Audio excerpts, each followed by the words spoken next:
بسم اللہ الرحمن الرحیم نحمدہ ونصلی علی رسولہ الکریم اما بعد اعوذ باللہ من الشیطان الرجیم بسم اللہ الرحمن الرحیم کنتم خیر امہ اخرجت للناس تأمرون بالمعروف وتنہون عن المنکر صدق اللہ العظیم۔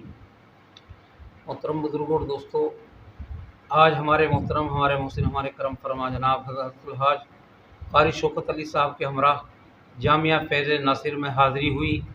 یہ ہمارے عزیز دوست جناب قاری شاہد ارمان حسینی صاحب کا قائم فرمودہ، اس کے بانی، اس کے ناظم، اس کے محتمم ہیں۔ انہوں نے ادارہ قائم فرمایا بے سر و سامانی کی حالت میں۔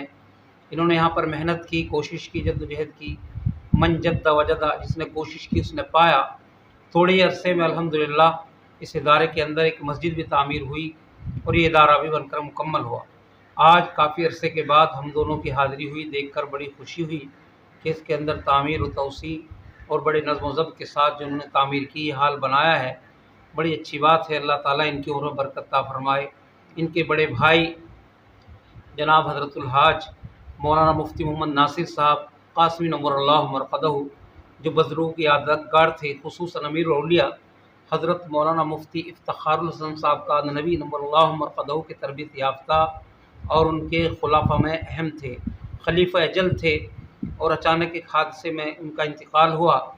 اللہ ان کو اپنے جوار رحمت میں جگہ نصیب فرمائے۔ انہوں نے اپنی تھوڑی سی زندگی میں بہت سے کام انجام دیے، تعلیم، تبلیغ، تزکیہ نفس۔ تعلیم کے سلسلے میں انہوں نے ایک بہت بڑا ادارہ قصبہ سارہ کے اندر قائم فرمایا اور ہمیشہ اس کی تعمیر و توسیع میں لگے رہے، بڑی محنت کی آخری دم تک۔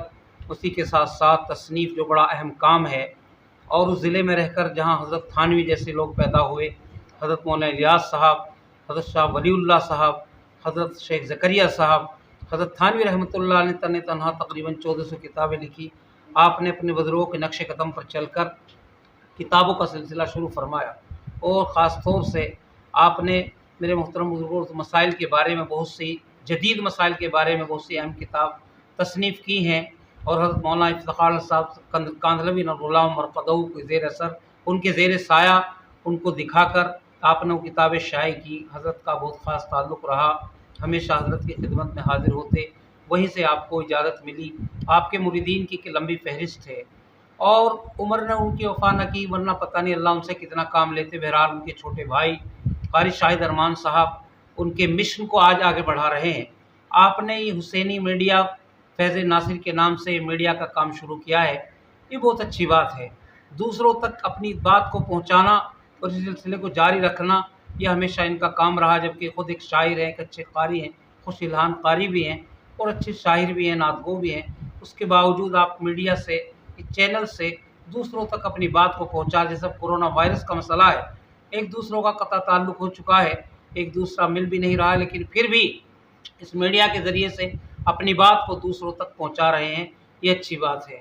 اور تھوڑا تھوڑا سوشل ڈسٹینسنگ کے ساتھ اور دوری کے ساتھ اپنا تعلیمی سلسلہ بھی جاری رکھے ہیں۔ بہرحال انسان کو کچھ نہ کچھ کرنا چاہیے۔ سرکار کی گائیڈ لائن جاری ہوئی ہے، اس کے تحت ہم اپنے کاموں کو انجام دینا ہے۔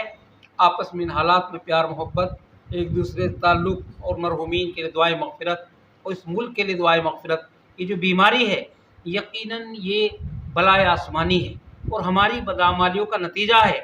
آج اس دور میں بھی کتنے لوگ ایسے ہیں جو نمازوں سے بھی دور ہیں، دین کے کاموں سے بھی دور ہیں، علماء کی بدگوئی کرتے پھرتے ہیں۔ ایسا ہمیں نہیں کرنا چاہیے، بلکہ اس کام کو آگے بڑھانے کی ضرورت ہے۔ اس کے خاص طور سے جو ہمیں اس حالات میں جو ہمارے کابر دیوبند، کابر رائے پور، کابر جمعیت ہمیں ایک پیغام دے رہے ہیں، حضرت مولانا سید ارشد ندوی صاحب، ان کا پیغام یہ ہے، ان حالات میں توبہ استغفار کریں، درود شریف کی کثرت کریں، اسی کے ساتھ ساتھ صدقہ کریں، کیونکہ اللہ کے نبی کی حدیث قال نبی صلی اللہ علیہ وسلم الصدقۃ ترد البلا، صدقہ بلاؤں کو رد کرتا ہے، صدقہ بلاؤں کو دور کرتا ہے۔ تو اللہ کے نبی نے فرمایا اپنی بیماریوں کا علاج صدقے کے ذریعے سے کیا کرو۔ میں نے قرآن کریم کی آیت پڑھی، اس میں اللہ نے فرمایا کنتم خیر امہ، تم بہترین امت ہو، لوگوں کی نفع رسانی کے لیے نکالے گئے ہو، پیدا کیے گئے ہو، اچھائی کا حکم کرتے ہو، برائی سے روکتے ہو۔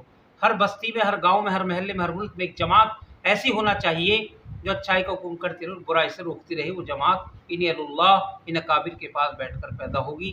بہرحال میں اپنی بات کو مختصر کرتا ہوں۔ آج یہاں پر حاضری ہوئی، یہ مدرسہ ماشاء اللہ آگے بڑھ رہا ہے، اس شہر کے اندر ترقی کر رہا ہے، اللہ تعالی ہمارے قاری صاحب کی عمر میں برکت عطا فرمائے، اللہ ان کا فیض دیر تک اور دور تک پہنچائے، اللہ ہم سب کی مدد فرمائے، اس بیماری سے جس سے آج پوری دنیا جھوج رہی ہے اللہ اس بیماری سے بھی ہماری حفاظت فرمائے۔